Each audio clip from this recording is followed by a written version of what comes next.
जैसे कि आप सबको पता है कि ये भारतीय लोकतंत्र में एक ऐतिहासिक कदम है, जिसमें हम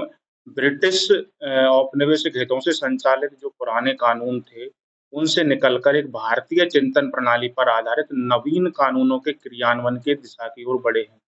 ये इन कानूनों के क्रियान्वयन का पहला दिन है। इसमें एक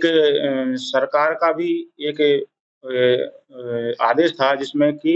इस पहले दिन को एक उत्सव की तरह मनाया जाना चाहिए। इसी उपलक्ष्य में आज थाना दर्री में दर्री थाने क्षेत्र के सभी प्रबुद्ध लोगों को बुला के एक त्योहार के रूप में इसको मनाया गया, जिसमें इन कानूनों में जो बदलाव हुए हैं और इसमें जो सरकार का जो विज़न है, उसके बारे में इनको बताया गया। और इस पूरे कानून को देखें तो कहीं न कहीं इनका उद्देश्य एक नागरिक केंद्रित न्याय प्रणाली स्थापित करना है, जिसमें कानून का उद्देश्य दंड देने से के बजाय उसको सुधार के प्रति ज़्यादा उसका ध्यान होना चाहिए। इस कानून में वहीं एक नई चीज़ चालू की है कि अगर इसमें कोई पहली बार कोई अपराधी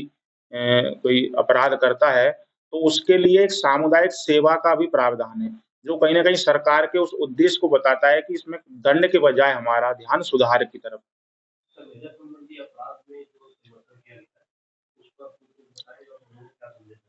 इस कानून नए कानूनों में देखें तो जो भारतीय न्याय संहिता है, उसमें 37 धाराएँ जो हैं महिलाओं और बच्चों से संबंधित हैं। तो इससे पता चलता है कि हमको सरकार की जो प्रायोरिटी है वो महिलाएँ और बच्चे हैं। इसमें कुछ कानून ऐसे हैं, कुछ एक कानून ऐसा है जिसमें भारतीय न्याय संहिता की धारा 69 है, जिसमें कि अगर कोई धोखे से या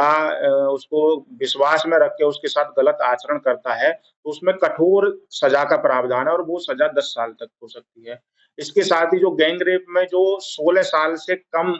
की अगर बच्ची है या पीड़िता है, उसके साथ अगर कोई अपराध होता था, तो उसको मृत्युदंड की श्रेणी में रखा जाता था, लेकिन वो उसकी डेफ़िनिशन चेंज करके उसको 18 साल से कम कर दिया है। तो सरकार ने कहीं न कहीं जो महिलाओं के प्रति जो अपराध है, उनके प्रति गंभीर है।